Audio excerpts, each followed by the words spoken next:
ओ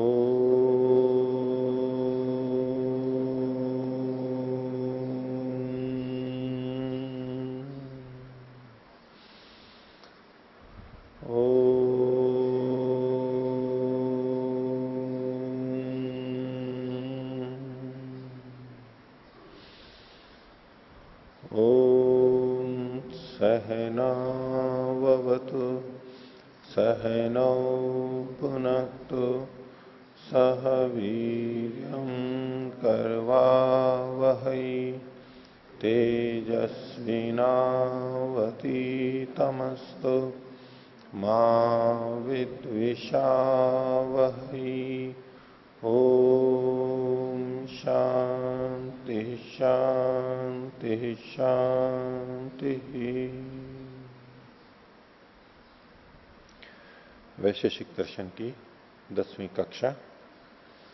वैशेषिक दर्शन के प्रथम अध्याय के प्रथम आन्य का 8वां सूत्र हम पिछली कक्षा में देख रहे थे। उसके भाष्य को कुछ हमने कर लिया था, जिसमें द्रव्य गुण और कर्म के साधर्म्य को बताया जा रहा था कि इनमें सामान्य क्या चीज है, समानताएं क्या है। तो पिछले पाठ में से किन्हीं को कुछ पूछना है तो पूछिए। ओम आचार्य जी, पृष्ठ संख्या 4 पर 7वां सूत्र। हाँ। उत्क्षेपण अवक्षेपण अवक्षेपणम आकुंचन प्रसारणम गमनमिति कर्माणि। तो यहाँ पर जो अवक्षेपण कहा है तो अवक्षेपण का नीचे फेंकना अर्थ है, परंतु जो क्रिया बिगर प्रयत्न के नीचे आ रही है तो उसको भी अवक्षेपण कहेंगे क्या? उसको भी अवक्षेपण में ही लेंगे। पतन, नीचे गिरना, बस इतने मात्र से उस क्रिया को ले लेंगे। और दूसरा मेरा प्रश्न है जी, यहाँ पर जो 8वां सूत्र है उसमें जो कार्यम कारणम जो कहा है वो स्पष्ट नहीं हुआ जी। कार्य और कारण जी। द्रव्य गुण और कर्म, ये तीनों कार्य भी होते हैं, कार्य भी हो सकते हैं और कारण भी हो सकते हैं। इसका तात्पर्य तो ये है, इसको और थोड़ा स्पष्ट कर लीजिए। पहले कार्य और कारण, इन दो शब्दों का अर्थ स्पष्ट होना चाहिए। जो चीज उत्पन्न होती है नष्ट होती है, जो उत्पन्न होती है वो कार्य कहलाती है, और वो वस्तु जो उत्पन्न हुई है वो जिससे उत्पन्न होती है उसको कारण कहते हैं। मिट्टी और घड़े में घड़ा उत्पन्न होता है तो घड़ा कार्य है, और घड़ा जिससे उत्पन्न होता है यानी मिट्टी से उत्पन्न होता है तो मिट्टी घड़े का कारण है। मिट्टी से घड़ा उत्पन्न होता है, मिट्टी कारण है और घड़ा कार्य है। या कारण और कार्य का मतलब यह है। तो द्रव्य कार्य भी होते हैं। दुनिया में इतनी सारी चीजें दिखाई दे रही हैं, ये कार्य है ना, उत्पन्न हुई हुई हैं, तो द्रव्य कार्य होता है ना, और द्रव्य कारण भी होता है। ये जो कार्य द्रव्य उत्पन्न दिखाई दे रहे हैं, पत्थर, भवन, वस्त्र, अन्न, फल फूल, इनका कोई कारण भी है, उपादान कारण, अब वो भी द्रव्य है, वो भी द्रव्य कहलाता है। तो द्रव्य कारण के रूप में भी देखे जाते हैं और कार्य के रूप में भी देखे जाते हैं। हो गया। अब यही बात गुणों पे भी लगेगी। गुण कारण के रूप में भी देखे जाते हैं और कार्य के रूप में भी देखे जाते हैं। कैसे? मिट्टी के कणों का रूप घड़े के रूप का कारण है। घड़े का अपना रूप है, वो रूप कहां से आया? उसका आधार क्या है? मिट्टी के कणों का रूप है। जैसी मिट्टी होगी वह उसी तरह से उसी रूप वाला घड़ा भी बनेगा। अगर मिट्टी अलग तरह की है तो घड़े का रूप भी अलग बनेगा। तांबे से घड़ा बनता है तो उसका रूप अलग होगा, जैसा तांबे का रूप है वैसा घड़े का रूप बनेगा, उस तरह का घड़ा बनेगा ना। तो कारण गुण और कार्य गुण दोनों देखे जाते हैं। तंतु में रूप है, धागे में उसका अपना रूप है, दिखाई देता है हमें। और पट का यानी कपड़े का भी अपना रूप है। कपड़े का कारण तो है तंतु, धागा, और कपड़े के रूप का कारण कौन है? तंतु में स्थित रूप। सफेद रंग का धागा है, कपड़ा सफेद रंग का बनेगा, उसका आकार अलग है, लेकिन रूप, अगर तंतु में रूप नहीं होगा तो पट में भी रूप नहीं आएगा। तंतु में जैसा रूप होगा पट में भी वैसा ही रूप आएगा। अगर तंतु अलग अलग रंगों वाले हैं तो जो कपड़ा बनेगा वो भी रंग बिरंगा बनेगा। तो गुण कार्य के रूप में भी देखा जा रहा है और गुण कारण के रूप में भी देखा जा रहा है। ठीक है, तो गुण कारण भी होता है और कार्य भी होता है।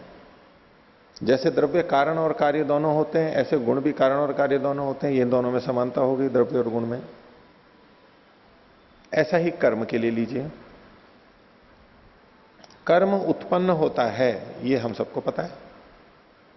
कोई भी क्रिया उत्पन्न होती है, पहले नहीं थी, अब उत्पन्न हुई, तो वो कर्म क्या कहलाएगा? कार्य कहलाएगा ना, कार्य कहलाएगा। कार्य कर्म नहीं, कार्य रूप में जो कर्म है, ऐसा उत्पन्न हुआ हुआ जो कर्म है।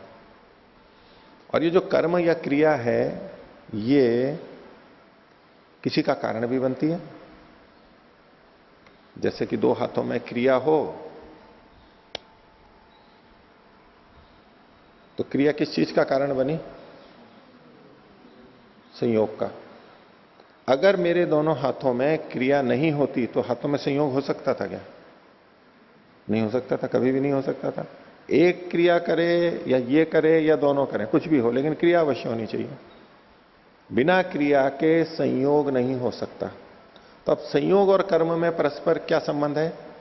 कौन कारण है, कौन कार्य है? कौन कारण है, कौन कार्य है? क्रिया या कर्म कारण है और संयोग कार्य है, क्योंकि संयोग उत्पन्न हुआ है। संयोग के उत्पन्न होने में क्रिया ने कारण का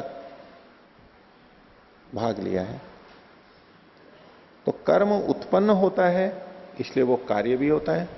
और कर्म से कोई चीज उत्पन्न भी होती है, तो जो चीज उत्पन्न होती है जैसे संयोग, तो उसका कारण भी होता है, तो कर्म कारण भी होता है।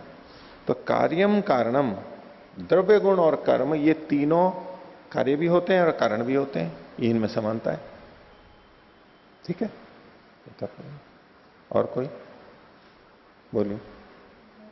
आचार्य जी, सूत्र संख्या 8 का अर्थ एक बार स्पष्ट कर दीजिए। द्रव्य गुण और कर्म में ये समानताएं होती हैं। द्रव्य गुण कर्म नाम अविशेषा। द्रव्य गुण कर्म, कुछ ऐसे ऐसे गुण जो कि तीनों में रहते हैं।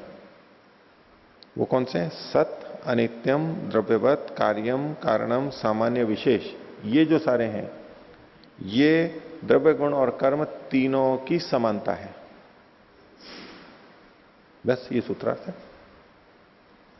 द्रव्य गुण कर्म का साधर्म्य बताया जा रहा है यहां पर। यद्यपि द्रव्य गुण और कर्म तीनों अलग अलग हैं, इनमें भिन्नताएं हैं, वैधर्म्य भी हैं, लेकिन द्रव्य गुण और कर्म में क्या क्या समानताएं हैं वो कुछ यहां पर दिखाई दी हैं। बस यही सूत्रार्थ है। सद, अनित्यम, द्रव्यवत, कर्म, कारणम, सामान्य, विशेषवत, विशेषवत, ये जो हैं द्रव्य गुण कर्म में अविशेष हैं, द्रव्य गुण कर्म के अविशेष हैं, यानी सामान्य है, समान है, साधर्म्य है इनका। ये सूत्रार्थ हो गए। और कोई?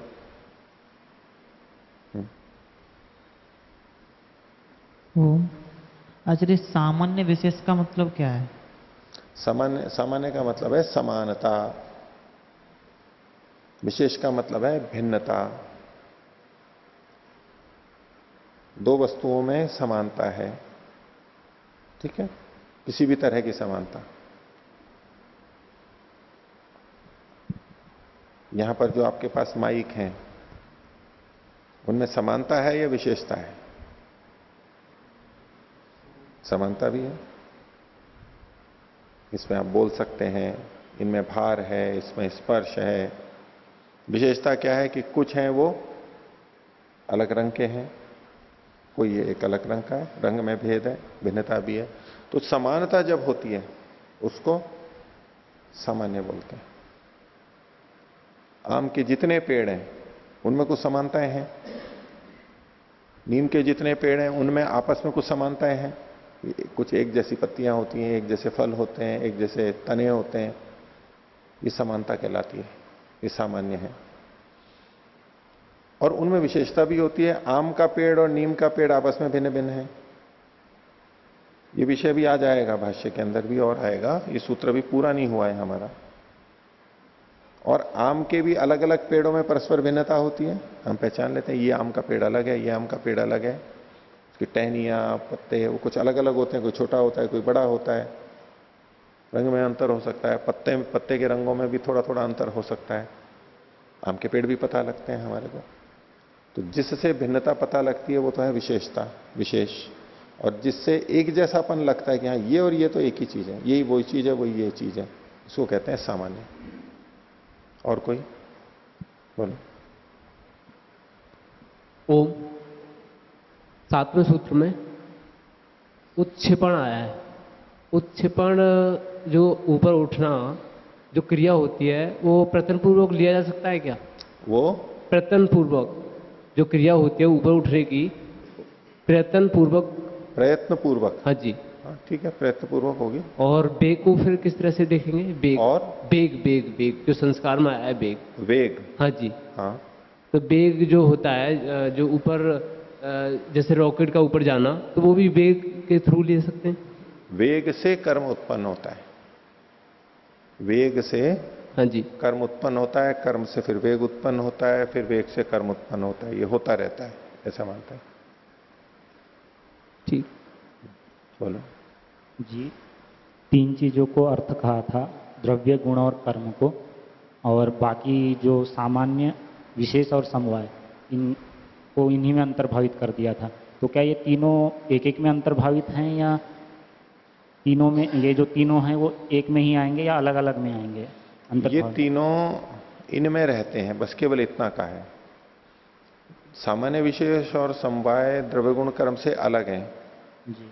लेकिन इनकी अलग से सत्ता नहीं है, इन्हीं में रहते हैं, ये मान करके। अब इसमें सामान्य और विशेष की जो बात है वो तो अभी भाष्य में बताएंगे, इसी सूत्र में जो आएगा ना कि सामान्य विशेषवत इति, द्रव्य गुण कर्म में सामान्य विशेष क्या है वो आज के पाठ में अभी स्पष्ट हो जाएगा। और ठीक है, आगे चलते हैं। तो वैशेषिक दर्शन के प्रथम अध्याय का प्रथमान्निक और 8वां सूत्र। 8वें सूत्र में द्रव्य गुण और कर्म की अविशेषता यानी समानता, सामान्यता बताई जा रही है। और इसमें हम सत, अनित्य, द्रव्यवत, कार्य, कारण यहां तक देख चुके थे।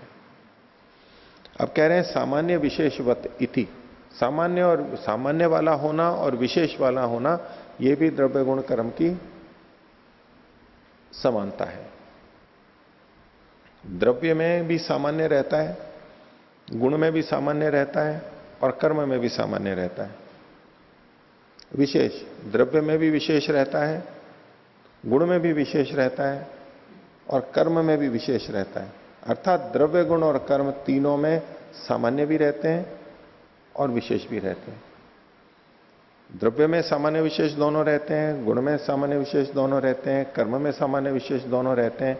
इस रूप में इनकी समानता है, इसका तात्पर्य है, इसी को भाष्यकार खोल रहे हैं। देखिए, सामान्य विशेषवत, इसको पहले समास की दृष्टि से ये खोल रहे हैं कि शब्द बने कैसे हैं।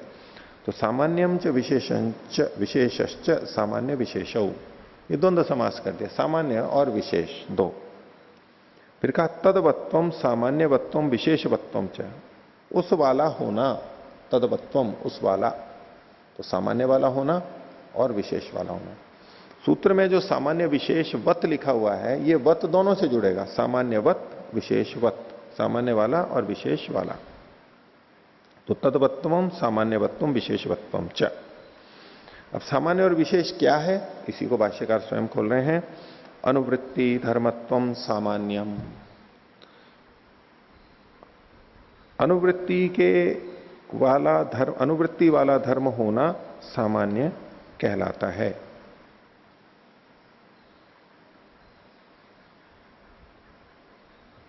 अनुवृत्ति का मतलब क्या है? जैसे कि अष्टाध्यायी में देखते हैं कि एक सूत्र होता है, उसका कोई शब्द आगे के सूत्रों में भी जाता है, तो कहते हैं इसकी अनुवृत्ति आ रही है, पीछे से चला आ रहा है। अर्थात वो शब्द कई सूत्रों में आ रहा है, वो शब्द कई सूत्रों में प्रयोग किया जा रहा है। तो अनुवृत्ति धर्मत्व का मतलब है ऐसा धर्म जो इसमें भी हो और उसमें भी हो और उसमें भी हो, इसको कहते हैं अनुवृत्ति धर्मत्व। इसको सामान्य कहते हैं। अनुवृत्ति धर्मत्वम सामान्यम, अनेकों में मिलना, अनेकों में मिलना ये सामान्य कहलाता है। अब जितने घर होते हैं उसमें हम अनुवृत्ति धर्मत्व कह सकते हैं कुछ, यानी खिड़कियां होती हैं, इसमें भी खिड़की है, उसमें भी खिड़की है, उसमें भी खिड़की है, ये अनुवृत्ति है। दरवाजे इसमें भी हैं, उसमें भी है, उसमें भी है। घर में यहां भी शौचालय स्नानागार है, उसमें भी है, उसमें भी है, उसमें भी है, इसमें भी है, ये अनेकों में होना। आम के फल हैं, ये मीठा है, इसमें भी मीठापन है, इसमें भी मीठापन है, इसमें भी मीठापन है, इसमें खट्टापन है, ये भी खट्टा है, ये भी खट्टा है, ये भी खट्टा है। ये जो खट्टा खट्टा खट्टा आया, मीठा मीठा मीठा अनेकों में आया, ये भी खराब, ये भी खराब, ये भी खराब, ये जो अनेकों में चलता जा रहा है, अनुवृत्ति हो रही है, आवृत्ति हो रही है, इसको कहते हैं सामान्य। अनुवृत्ति धर्मत्वम सामान्य। जब कोई गुण सब में जा रहा है तो इसको कहते हैं सामान्य। अब आप में से अधिकांश ने जो वस्त्र पहन रखे हैं वो सफेद हैं, तो सफेद श्वेत वर्ण रंग इस कपड़े में भी है, उसमें भी है, उसमें भी है, उसमें भी है, उसमें भी है। ये क्या हो रहा है? सफेद गुण का की अनुवृत्ति हो रही है, यहां भी, यहां भी, यहां भी, यहां भी। तब कहते हैं इन सब कपड़ों में श्वेत गुण सामान्य है, समान है, श्वेत गुण इतना ही। अब कोई कहने लगे नहीं जी इसका सफेद तो थोड़ा ज्यादा चमकीला है, इसका तो थोड़ा मध्यम है, इसका उजला है, इसका थोड़ा पीला सा है, वो एक अलग बात है। लेकिन हम सफेद सफेद इतना देख रहे हैं, तो अगर उसमें भी हम विशेष करने लगेंगे, भाई इनके कपड़े अधिक उजले हैं, ये अलग हो गए, और इनके थोड़े पीले पीले से हैं, ये अलग हो गए, वहां फिर दो भेद करने पड़ेंगे। लेकिन सफेद की दृष्टि से जब हम सफेद शब्द का प्रयोग कर रहे हैं, वो सब जगह सफेद है, ये अनुवृत्ति धर्मत्व हुआ। ठीक है? आपके भी आंख है, आपके भी आंख है, आपके भी आंख है, ये बताने की जरूरत नहीं है ना, मैं क्या बता रहा हूं, आपको तो पता ही है ये। लेकिन दो आंखें, इनके भी, इनके भी, इनके भी, ये क्या? दो आंखों की अनुवृत्ति हो रही है, अनुवर्तन हो रहा है। तो ये हम सब में समान है, हम सबके दो आंखें हैं, ये सामान्य हो गया। अनुवृत्ति धर्मत्वम सामान्यम, ये समानता हो गई। ठीक है? दो पेड़ों में, अनेक पेड़ों में क्या समानता देखेंगे? पेड़ों में क्या समानता देखेंगे? जड़ें होती हैं, इसमें भी जड़ें हैं, इसमें भी जड़ें हैं, इसमें भी जड़ें हैं, इसमें भी जड़ें हैं। पेड़ कोई है बिना जड़ वाला? सब में जड़ होती है। ये जड़ होना, जड़ का होना, ये सामान्य हो गया, समान हो गया सब में। तना सब में होता है, शाखाएं सब में होती हैं। पत्ते वैसे तो लगभग सभी में होते हैं, लेकिन किसी किसी में नहीं भी होते, तो वो अपवाद हो गया। लेकिन जिनमें पत्ते हैं वो सब में एक जैसे हैं पत्ते हैं, मतलब पत्ते हैं, पत्ते रंग रूप में जो भी हों, लेकिन पत्ता तो है, कैसा भी पत्ता है, ये सामान्य धर्म हो गया। अब कुछ पेड़ होते हैं जिसमें फूल आते हैं, उसमें फूल नहीं आते, तो जिन जिन में फूल आते हैं उसको कहेंगे कि पुष्प वाले हैं, ये भी फूल वाला, ये भी फूल वाला, ये भी फूल वाला। ये फूल वाला होना सामान्य हो गया, अनुवृत्ति धर्म हो गया। यहां भी, वहां भी, वहां भी, ये सामान्य धर्म हो गया। तो इसलिए इन्होंने कहा अनुवृत्ति धर्मत्वम सामान्यम। सामान्य का मतलब है अनुवृत्ति धर्म का होना, सब अनेकों में कोई चीज मिलना, ये सामान्य कहलाएगा। एक से अधिक में होनी चाहिए। अगर वो गुण एक ही में है और किसी में नहीं है तो वो सामान्य नहीं कहलाएगा। केवल एक ही में है तो वो नहीं कहलाएगा, अनेकों में होना चाहिए, कम से कम दो में या दो से अधिक में होना चाहिए। आगे कहा व्यावृत्ति धर्मत्वम विशेषः। अनुवृत्ति तो साथ साथ रहना, व्यावृत्ति का मतलब है दूसरों में ना होना। दूसरों उसमें नहीं है और इसमें, एक में है एक में नहीं है, इसमें कुछ और है उसमें कुछ और है, ये व्यावृत्ति धर्म हो गया, ये विशेष हो गया। अब जड़ें हैं, जड़ें कितने प्रकार की होती हैं? दो प्रकार की होती हैं। कौन सी दो प्रकार की? है? मूसला जड़ और जकड़ा जड़, दो तरह की होती हैं। एक तो ऐसी होती है कि मूल बढ़ी जाती है, उसमें से शाखाएं निकलती जाती हैं। एक ऐसी होती है जो जहां तना है वहीं से एक साथ बहुत सारी यूं यूं यूं यूं निकली भी रहती है, जैसे कि गन्ने की, जैसे कि भुट्टे की, बाजरे की, ऐसी। और एक होती है कि बीच में जाती है और फिर निकलती रहती है। दो तरह से होती हैं। अब उसमें हम भेद कर देंगे तो विशेषता हो गई। पेड़ों में सब में तना होता है, लेकिन तने में अब हम भेद करना चाहेंगे, कुछ का तना चिकना होता है, कुछ का तना खुरदरा होता है। उसके वो जैसे नीम का है वो अलग तरह का होता है, सफेदे का यूकेलिप्टस का अलग तरह का होता है, जामुन का अलग तरह का होता है। अलग अलग हो गए ना। आम का अलग तरह का होता है। तो ये भेद हम कर सकते हैं। तो ये व्यावृत्ति धर्मक, तना तना तो सबका है, लेकिन ये अलग तना है, ये अलग तना है, जिस कारण से हमें ये भेद पता लग रहा है, यह है विशेष। हम सबके दो दो आंखें हैं, लेकिन अगर हमारे को किसी की केवल आंखें दिखाई जाए तो हम पता लगा सकते हैं, ये अलग अलग पहचान सकते हैं ना कि ये तो इसकी आंखें, ये इसका चित्र होगा। आंखों में भी तो भिन्नता है। नाक है, नाक में भिन्नता है, कान है, कान में भिन्नता है, बाल है, बालों में भिन्नता है, सब चीजों में भिन्नता है। नखूनों में भिन्नता है, रंग में भिन्नता है, रेखाओं में भिन्नता है।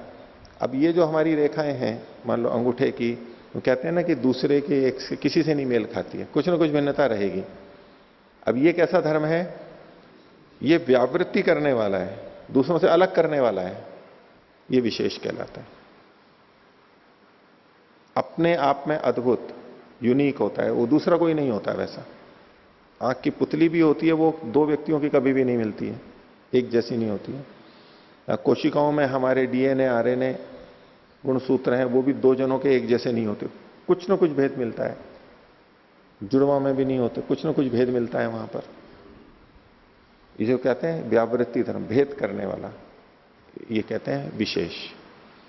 अब दो व्यक्तियों के नाम मान लीजिए रामचंद्र हैं, ये तो हुआ समानता, भाई इसका भी नाम रामचंद्र है, इसका भी नाम रामचंद्र है, ये तो हुआ अनुवृत्ति, सामान्य हो गया। फिर भेदक क्या होगा? सुपुत्र श्री, पिता का नाम अलग और उसके पिता का नाम अलग। अब ये पिता का नाम जो अलग हुआ, ये क्या हुआ? व्यावर्तक हो गया, अलग करने वाला हो गया, भिन्न नहीं। नहीं, ये वो वाला रामचंद्र है, ये वो वाला रामचंद्र है, पिता के नाम अलग अलग हैं, ये विशेष हो गया, ये विशेषता है। रामचंद्र नाम तो दोनों का समान है, लेकिन पिता का नाम अलग अलग हो गया, ये व्यावृत्ति धर्मक हो गया। और कभी पिता का नाम भी एक ही हो जाता है, तो गांव का नाम, गांव के नाम से भी भेद होता है। किसी भी तरह से भेद करेंगे वो व्यावृत्ति धर्मक होगा। तो व्यावृत्ति धर्मत्वम विशेषः। आगे देखिए, सामान्यम। अब इनमें क्या सामान्य है द्रव्य गुण कर्म में, उसका उदाहरण दे रहे हैं। यथा द्रव्यम सत, द्रव्य भी सत्ता वाला है। जैसे कि यहां कहा था ना सद अनित्यम, तो द्रव्य भी सत है, सत्ता वाला है। गुण सन, गुण भी सत्ता वाला है। और कर्म सत, कर्म भी सत्ता वाला है। ये तीनों सत्ता वाले हैं। तदिदम सत्तावत्वम, ये जो इनमें सत्तापना है, होनापना है, ये सामान्यम, ये समान है तीनों के अंदर। द्रव्य गुण कर्म में सत्ता होनापन ये समान है। द्रव्य भी है, गुण भी है, कर्म भी है, ये जो होनापन है ये समान है इसमें। ये सामान्य वाले हो गए। अब उदाहरण दे रहे हैं आगे। ये तो द्रव्य गुण कर्म में परस्पर सामान्य को बताया। अब द्रव्य द्रव्य में भी परस्पर सामान्य रहता है। क्या? द्रव्येषु द्रव्यत्वम, जितने भी द्रव्य हैं उसमें द्रव्यत्व, द्रव्यपना सामान्य है। गुणेषु गुणत्वम, गुणों में गुणत्व है, वो सब में समान है। और कर्मसु कर्मत्वम, कर्मों में कर्मत्व है, ये भी सामान्य है। तद्वत्वम जातिमत्वम, ये उस वाले हैं, यानी जाति वाले हैं, इसको जाति कहते हैं। सामान्य को जाति भी कहते हैं। जैसे कि अब आप देखिए कि हम जितने भी प्राणी हैं, चाहे मनुष्य हो चाहे पशु पक्षी हो, अब प्राणी शब्द बोलेंगे तो बोले ये भी जीवन को धारण कर रहा है, ये भी जीवन को धारण कर रहा है, ये भी जीवन को धारण कर रहा है, तो ये सब प्राणी हो गए, प्राणमान हो गए, तो सब प्राणी कहलाएंगे। मनुष्य भी प्राणी है, गाय भी प्राणी है, भैंस भी प्राणी है, अश्व भी प्राणी है। लेकिन मनुष्य मनुष्य में मनुष्यत्व है। हम सब मनुष्यत्व की दृष्टि से समान है। समस्त गायें गोत्व की दृष्टि से समान है। समस्त अश्व अश्वत्व की दृष्टि से समान है। आपस में तो भेद है, लेकिन मनुष्य मनुष्य में समानता है। तो ऐसे ही इन्होंने द्रव्य गुण कर्म में तो सत्ता को सामान्य बताया, सत्ता सब में समान है। अब केवल द्रव्य में समानता देखेंगे तो द्रव्यत्व सब में समान है मनुष्यत्व की तरह, गुणों में गुणत्व और कर्म में कर्मत्व, ये इनमें परस्पर समान हो गया। ये सब सामान्य वाले होते हैं, तो सामान्य वाले हैं, ये इनकी समानता है। ये सब सामान्य वाले हैं, इसलिए यही इनकी एक समानता और हो गई।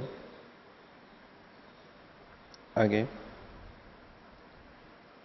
विशेषो, अब इनमें विशेष बता रहे हैं। यथा द्रव्यम गुण कर्मभ्याम विशिष्ट धर्मम।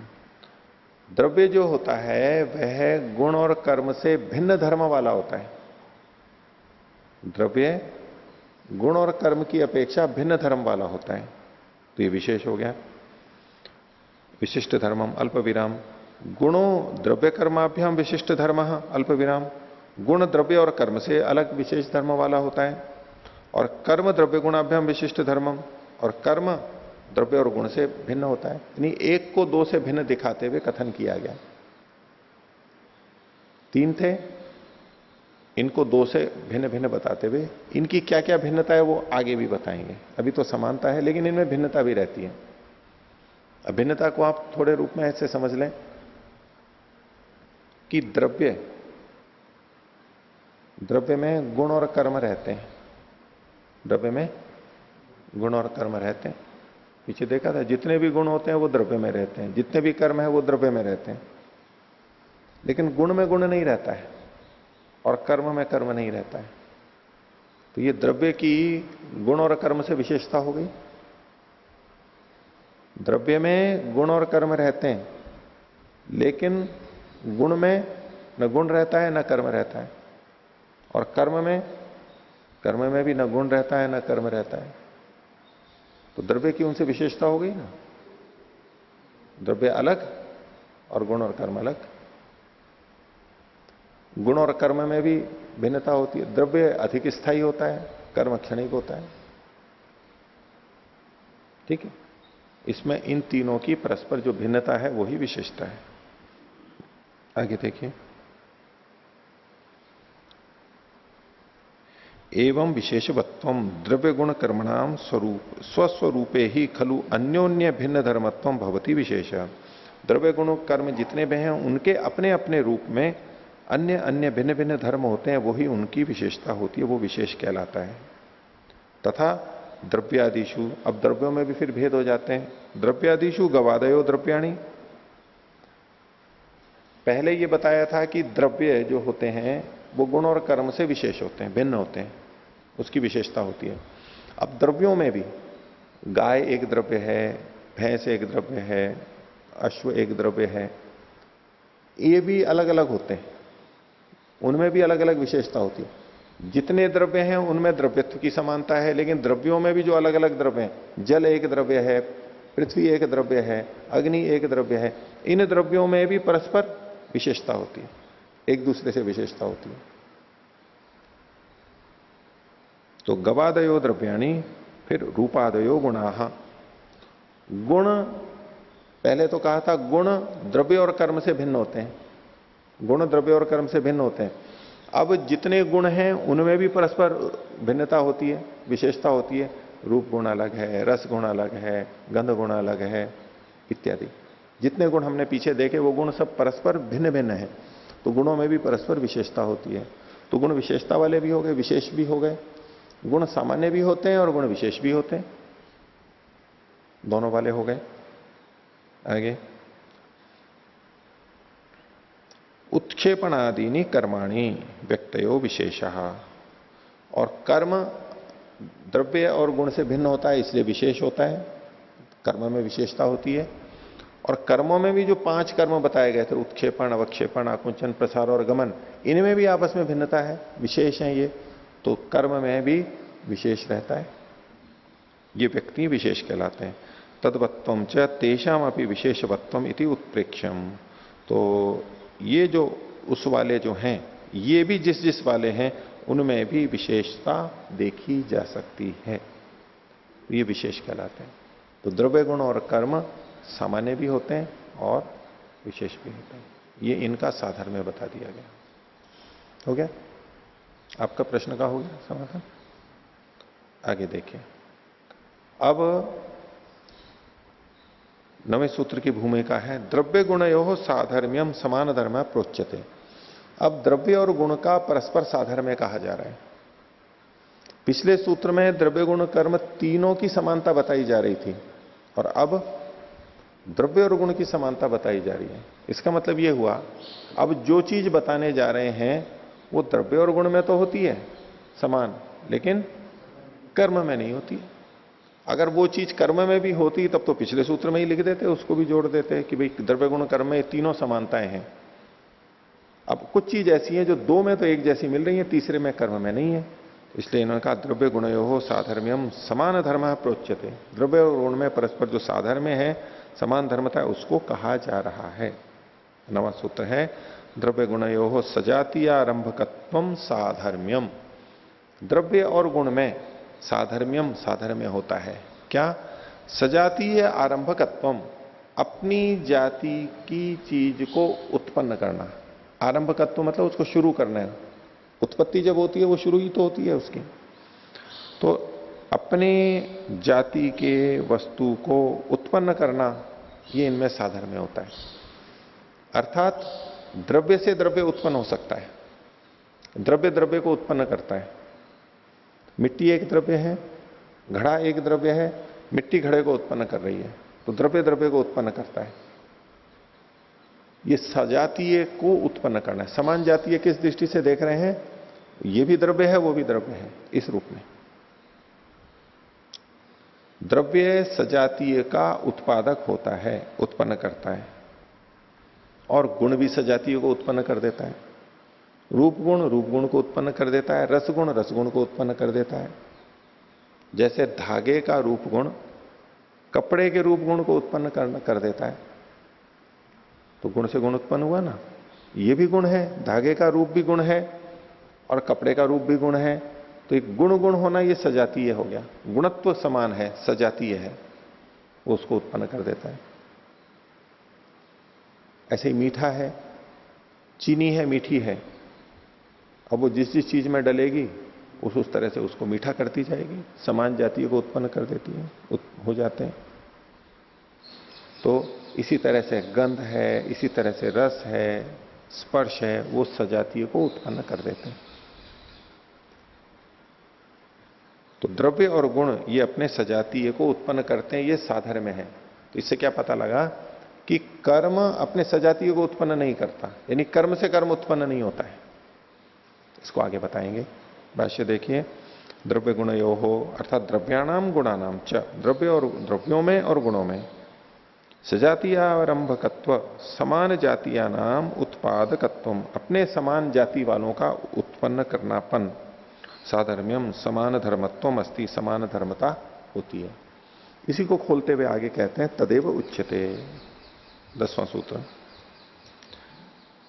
द्रव्याणि द्रव्यांतरम आरभन्ते, द्रव्य द्रव्यों को उत्पन्न करते हैं, और गुणाश्च गुणांतरम, और गुण गुणों को आरभन्ते का अध्याय वहां पर हो ही जाएगा साथ ही साथ में।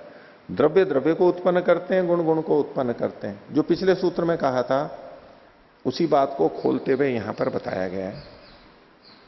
उदाहरण देखिए भाष्य में, द्रव्याणि द्रव्यांतरम, द्रव्याणि खलु स्वस्वमान अन्य सत्ताकम द्रव्यम एवं, द्रव्य जो होते हैं वो अपने समान अन्य सत्ता वाली वस्तुओं को उत्पन्न करते हैं। अब इसके अंदर इन्होंने द्रव्याणि पे एक चिन्ह लगा रखा है, द्रव्याणि पे एक चिन्ह लगा हुआ है ना, उसको नीचे देखिए, रेखा के नीचे सबसे नीचे उसको खोल रहे हैं, स्पष्टीकरण कर रहे हैं। अगर हम कहें कि द्रव्य द्रव्य को उत्पन्न करते हैं तो कहते हैं अंत्य अवयवी द्रव्याणि विभु द्रव्याणि च विहाय नहीं एतानि स्वसदृश द्रव्याणि खलु उत्पादयंती। हर द्रव्य स्वसमान द्रव्य को उत्पन्न नहीं करता है। हर द्रव्य स्वसमान द्रव्य को उत्पन्न नहीं करता है, कुछ नहीं भी करते हैं। कौन से? बोले अंत्य अवयवी द्रव्याणि, सबसे अंतिम जो द्रव्य बना है वो फिर और किसी को नहीं उत्पन्न करेगा।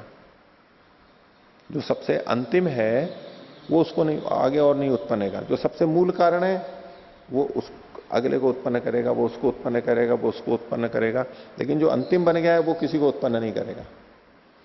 मिट्टी से ईंटें बन गई, पत्थर से सीमेंट बन गया, पत्थरों से लोहा निकाल के लोहा बन गया, सरिये बन गए, बजरी आ गई, पत्थरों से बजरी बन गई और उनसे घर बन गया।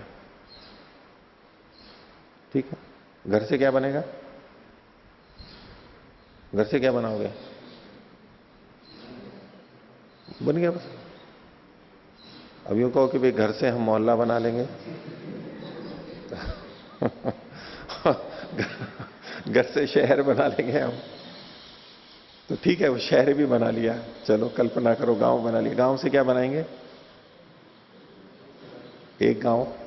अब ये तो हमारी बौद्धिक ही तो है कि भाई अनेक घर मिलकर के, लेकिन द्रव्य के रूप में तो कुछ नया नहीं आ रहा है। गांव बना लिया, लेकिन गांव से क्या बनेगा? अनेक गांव मिलकर के जिला बन जाएगा, राज्य बन जाएगा, राष्ट्र बन जाएगा, पृथ्वी बन जाएगी। फिर उसके आगे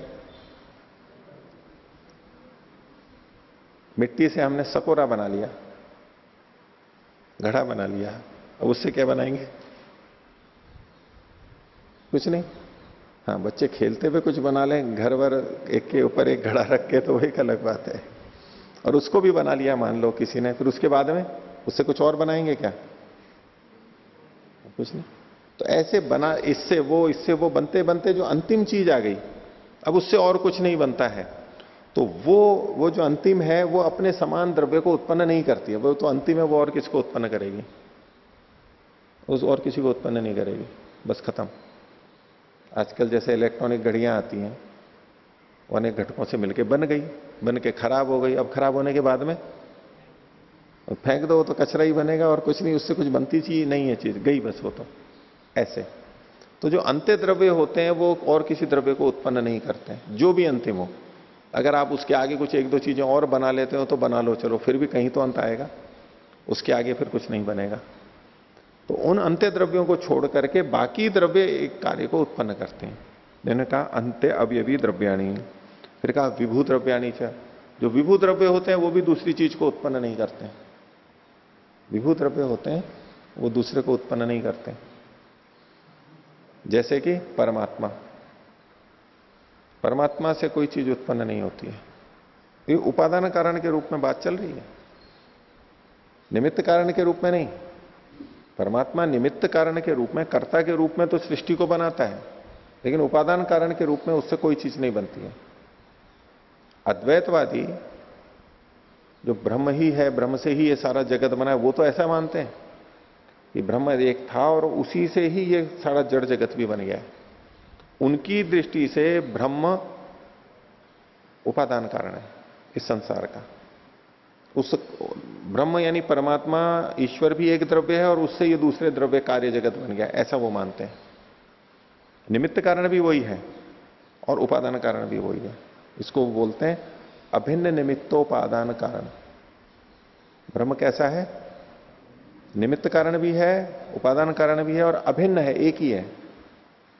जैसे घड़े का उपादान कारण मिट्टी, घड़े का निमित्त कारण कुम्हार, ये दोनों अलग अलग हैं, भिन्न भिन्न है, अभिन्न नहीं है। मिट्टी ही घड़े का उपादान कारण भी बन जाए, मिट्टी ही घड़े का निमित्त कारण भी बन जाए, ऐसा नहीं होता है। कुम्हार घड़े का निमित्त कारण है और वो उपादान कारण भी बन जाए, ऐसा नहीं होता है। लोक में निमित्त कारण और उपादान कारण भिन्न भिन्न होते हैं। लेकिन अद्वैतवादी जो ब्रह्म से इस सृष्टि की उत्पत्ति मानते हैं, तो वो कहते हैं कि ब्रह्म सृष्टि का क्या है? अभिन्न निमित्तोपादान कारण है। अभिन्न निमित्त और उपादान कारण है, वही तो निमित्त कारण है और वही उपादान कारण है, क्योंकि वो एक ही तत्व को मानते हैं। अद्वैत है, दो भी नहीं है, एक ही है बस। अब एक ही है तो उसी को ही तो निमित्त कारण मानना पड़ेगा, उसी को उपादान कारण मानना पड़ेगा। वो तो वो मानते हैं ऐसा। लेकिन वैशेषिक दर्शन में जो विभू द्रव्य है वो किसी दूसरे द्रव्य का उपादान कारण नहीं होता है। जो भी निमित्त कारण, जो भी उपादान कारण होगा वो एक देशी ही होगा। विभू कभी भी निमित्त कारण नहीं, विभू कभी भी उपादान कारण नहीं हो सकता है। उस बात को इन्होंने कहा विभू द्रव्याणि च विहाय, इनको छोड़ करके बाकी जो द्रव्य हैं वो दूसरे द्रव्य को उत्पन्न करते हैं। ठीक है, इसमें आत्मा को भी छोड़ना चाहिए। जीवात्मा जो अणु स्वरूप है वो भी किसी का उपादान कारण नहीं बनता है। आत्मा और परमात्मा किसी का उपादान कारण नहीं बनते, प्रकृति उपादान कारण के रूप में स्वीकार की जाती है। ये विषय और आगे भी आएगा।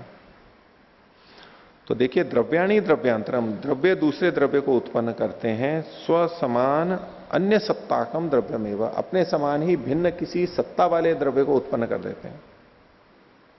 च अथ च गुणः गुणांतरम, गुणाः अपर गुणम आरभन्ते उत्पादयन्ति, गुण दूसरे गुणों को उत्पन्न कर देते हैं।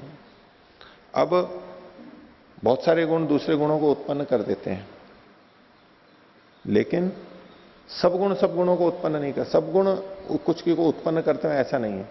कोई कुछ गुण उत्पन्न करता है, कोई कुछ गुण उत्पन्न करता है, लेकिन कुछ गुण होते हैं जो दूसरे गुणों को उत्पन्न नहीं करते हैं। वो कौन कौन से हैं उसको इन्होंने नीचे दिया है, नीचे टिप्पणी में देखिए, दूसरा एक चिन्ह लगा रखा है अपर गुणम में। दूसरी टिप्पणी है अंत्य अवयवी गुणान, पीछे जो हम अंत्य अवयवी द्रव्य देख रहे थे जिसके आगे कुछ नहीं बनता है, वो जो अंत्य अवयवी रूप है उस अंत्य अवयवी द्रव्य के जो गुण हैं वो किसी दूसरे गुण को उत्पन्न नहीं करते, बस वो अंत में बन जाते हैं। जैसे कि हम सब के रूप हैं, हम सब अंत्य अवयवी हैं, हम सब अंत्य अवयवी हैं, हमारे अपने अपने रूप हैं। हमारे रूप से फिर कुछ और रूप नहीं बनेगा, कोई दूसरी द्रव्य नहीं बनेगा, बस ये शरीर नष्ट हो जाएगा। और आगे कहा द्वित्व, द्वित्व मतलब जो दो होता है संख्या, उससे कुछ और उत्पन्न नहीं होगा। द्विपृथक्त्व, दो वस्तुओं में जो पृथक्त्व रहता है उस पृथक्त्व से कुछ और चीज उत्पन्न नहीं होगी, दूसरा गुण उत्पन्न नहीं होगा। और परत्व अपरत्व आदिश्च गुणान परित्यज्य, परत्व और अपरत्व, इन परत्व और अपरत्व से कोई और नया गुण उत्पन्न नहीं होता है। बस परत्व है हमें पता है, अपरत्व है हमें पता है, इससे कोई नया गुण उत्पन्न नहीं होता है। बाकी गुण और दूसरे को उत्पन्न करते हैं, रूप रस गंध स्पर्श ये सब दूसरे को उत्पन्न करते हैं, संख्या एक दूसरे को उत्पन्न करती है, परिमाण एक दूसरे को उत्पन्न कर देता है, अलग अलग चीजें अलग अलग को उत्पन्न कर देती हैं। ज्ञान इच्छा को उत्पन्न कर देता है, एक इच्छा से दूसरी इच्छा उत्पन्न हो जाती है, एक द्वेष से दूसरा द्वेष उत्पन्न हो जाता है, एक से इच्छा है दूसरे से द्वेष हो जाता है। एक गुणों से गुण बनते रहते हैं, लेकिन कुछ गुण बताए, इन गुणों को छोड़ के बाकी गुण अपने जैसे उससे एक दूसरे को उत्पन्न करते हैं। ज्ञान से ज्ञान उत्पन्न होता है इत्यादि। तो द्रव्य और गुण ऐसे हैं, इनमें समानता है कि वो अपने समान जातीय को उत्पन्न कर देते हैं। आगे देखिए, अब कर्म के बारे में क्या है, किंतु 11वां सूत्र, कर्म कर्म साध्यम न विद्यते, कर्म कर्म से उत्पन्न होने वाला नहीं होता है,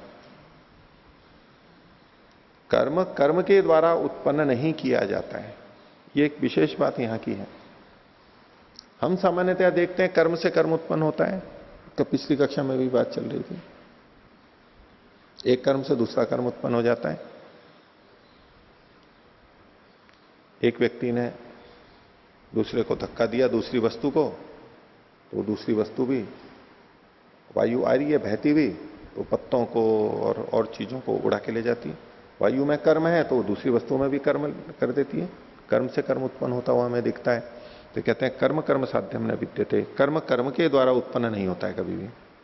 भाष्य में यही बात कही है, कर्म खलु कर्म साध्यम, कर्म अस्ति साध्यम यस्य तथा भूतम, कर्म है साध्य जिसका, साध्य का मतलब है उत्पाद्य, ऐसा कर्म नहीं होता है, कर्म के द्वारा कर्म उत्पाद्य नहीं होता है, उत्पन्न की नहीं किया जाता है। न विद्यते न लभ्यते, ऐसा उपलब्ध नहीं होता है। क्यों नहीं होता है, तस्य क्षणिकत्वात्, कर्म जो है वो क्षणिक होता है, उत्पन्न हुआ और उसी समय नष्ट हो जाता है, तस्य क्षणिकत्वात्, तस्य तथा स्वभावात्, उसका स्वभाव ही ऐसा है, वो उत्पन्न कर ही नहीं सकता दूसरे को, कर्म को।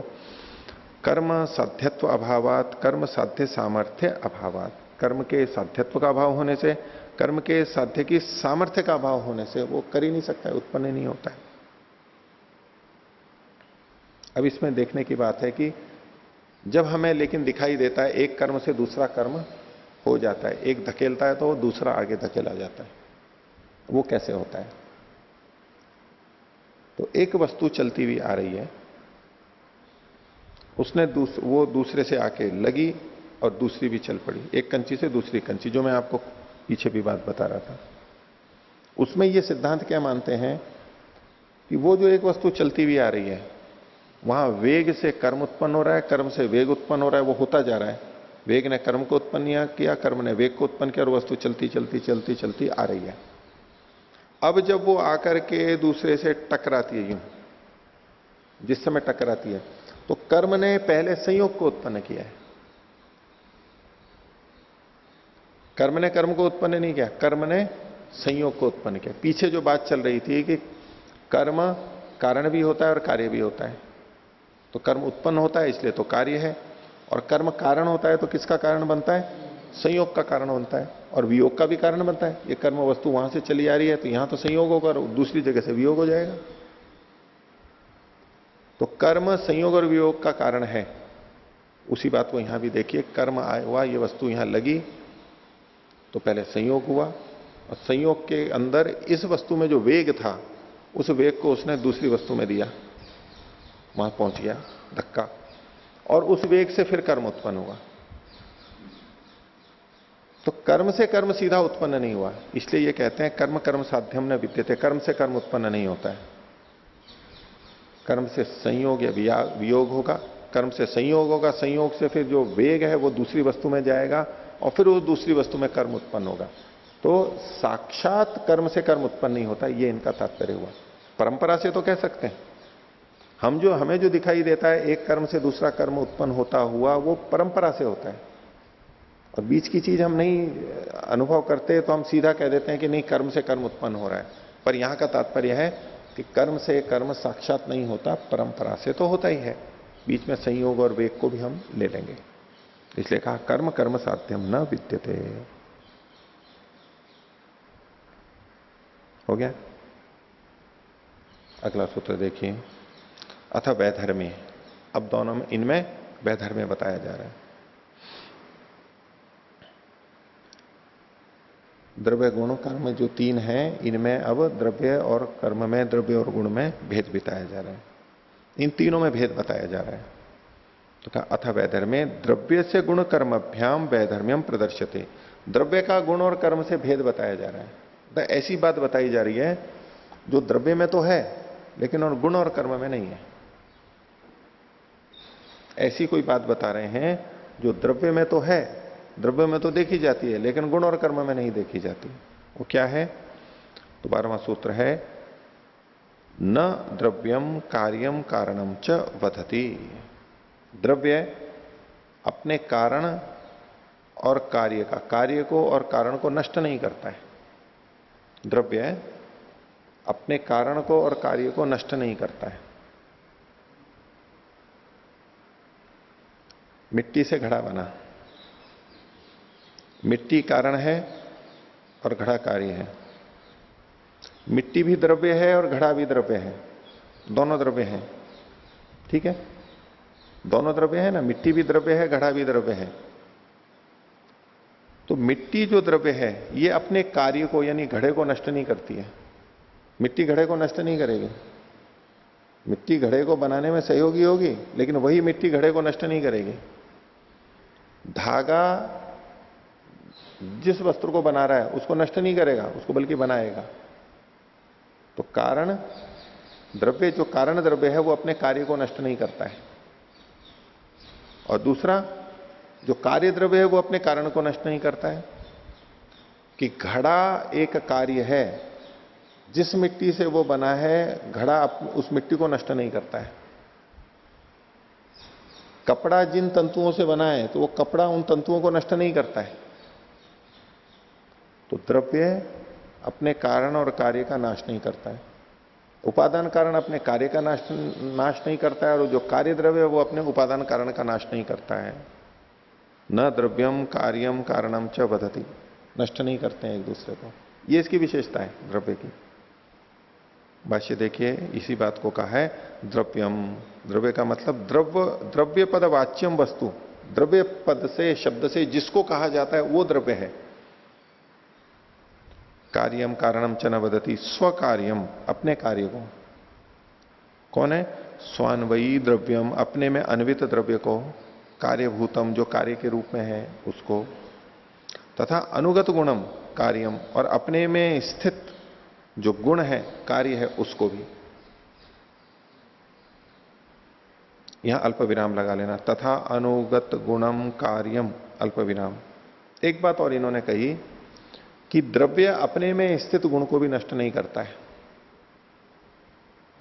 कपड़े में उसका रूप गुण है, तो कपड़ा अपने रूप गुण को नष्ट नहीं करता है,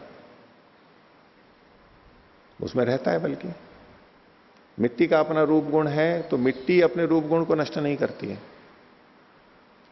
तो कहा अनुगत गुणम कार्यम, अपने में स्थित जो गुण है, कार्य, उसको वो नष्ट नहीं करता है। एवं कारणम च, इसी प्रकार कारण को भी। किस कारण को? स्व कारणम, अपने कारण को। और कौन सा है वो अपना कारण? संवाई कारण द्रव्यम, अपने संवाई कारण द्रव्य को। अथ, और असंवाई कारणम संयोगादि गुणम, और जो असंवाई कारण है संयोग गुण, उसको भी न चहंती, नष्ट नहीं करता है।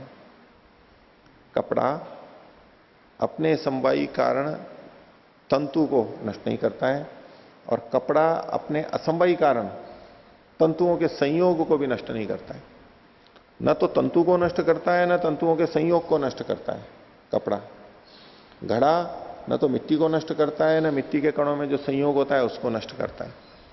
तो द्रव्य की क्या विशेषता है कि द्रव्य अपने कारण और कार्य को नष्ट नहीं करता है। न द्रव्यम कार्यम कारणम च वदति। ठीक है।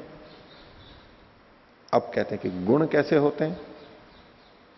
तो गुणा कीदृशा इति अत्रोच्यते, गुण कैसे होते हैं वो यहां पर बताया जा रहा है। 13वां सूत्र, उभयथा गुणाः, गुण दोनों प्रकार के होते हैं। गुण दोनों प्रकार के होते हैं। द्रव्य अपने कारण और कार्य को नष्ट नहीं करता है, लेकिन गुण कैसे होते हैं? गुण अपने कार्य कारण को नष्ट कर भी देते हैं और नहीं भी करते हैं, दोनों तरह से देखा जाता है। अब ये द्रव्यों से गुणों की विशेषता हो गई। गुण कभी भी अपने कारण कार्य को नष्ट नहीं करते। द्रव्य अपने कारण कार्य को नष्ट नहीं करते, लेकिन गुण अपने कारण कार्य को कभी नष्ट कर भी देते हैं और कभी नष्ट नहीं भी करते। उभयथा गुणाः, गुण दोनों प्रकार के होते हैं। भाष्य देखिए इसका, उभयथा गुणा, गुणा खलु उभयथा प्रकाराः, गुण दोनों प्रकार के होते हैं। क्या? ते कार्यम कारणम घ्नन्ति नापि घ्नन्ति, वे अपने कार्य कारण को नष्ट भी करते हैं और नष्ट नहीं भी करते हैं। ये तो सूत्रार्थ हो गया। अब ये थोड़ी सी विवेचना कर रहे हैं। अन्य टीकाकारों ने जो कुछ बातें लिख दी हैं जो ठीक नहीं है उसको बता रहे हैं। सूत्र शैल्या अयम अर्थो अभिव्यच्यते, हमने जो अर्थ किया है, भाष्यकार कह रहे हैं सूत्र की शैली से यही अर्थ प्रकट होकर आता है। सूत्र से अर्थ स्वारस्यम अत्रैवास्ति, सूत्र के अर्थ की जो स्वाभाविकता है, स्वारस्य है, सहजता से जो अर्थ आ रहा है वो तो यही है कि वो नष्ट करता भी है और नष्ट नहीं भी करता है। उभयता शब्देन नकार स्वीकारौ एव ग्रहीतुम युज्यते, जो सूत्र में उभयता है, उभयता मतलब दोनों प्रकार से, तो इसके नकार और स्वीकार ये दो ही ग्रहित किए जा सकते हैं। नहीं करता है और करता है, यही दो चीजें ली लीजिए। उभयता का मतलब दोनों होना चाहिए, दो। तो करना और न करना, बस यही अर्थ लिया जाना चाहिए। यदि तू उभयता शब्देन कार्य कारणयोर ग्रहणम अभिष्टम स्यात्, अगर यहां उभयता शब्द से कार्य और कारण इन दो का ग्रहण करते, देखो पिछले सूत्र में क्या था, न द्रव्यम कार्यम कारणम च वदति, तो क्या उभयथा गुणा, गुण भी दोनों प्रकार से, यानी अपने गुण को, नहीं अपने कार्य को और कारण को नष्ट करते हैं, ऐसा कहते तो अलग अर्थ आता।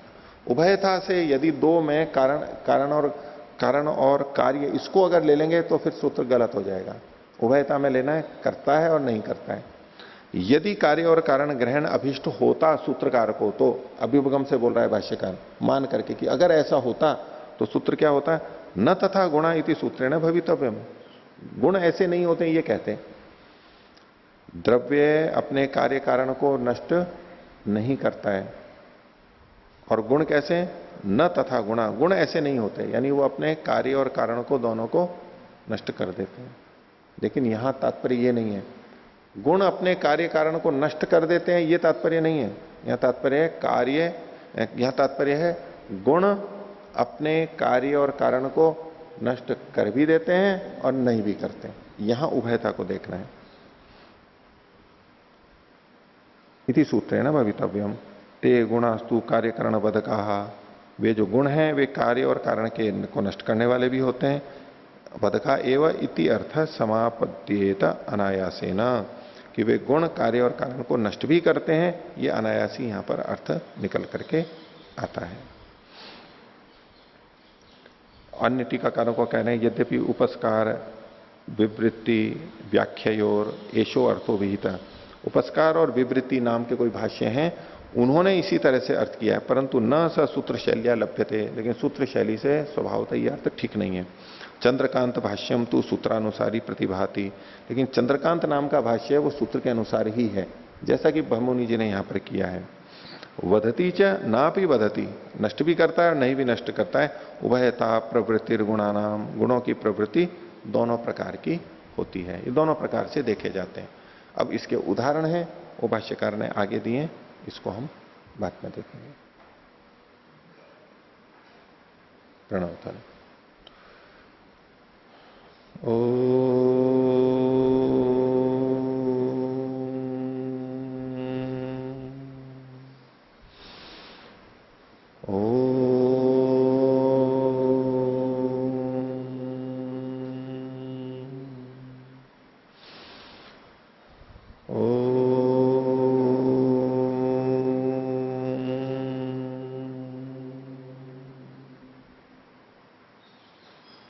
सभी को सादर अभिवादन। ओम शांति।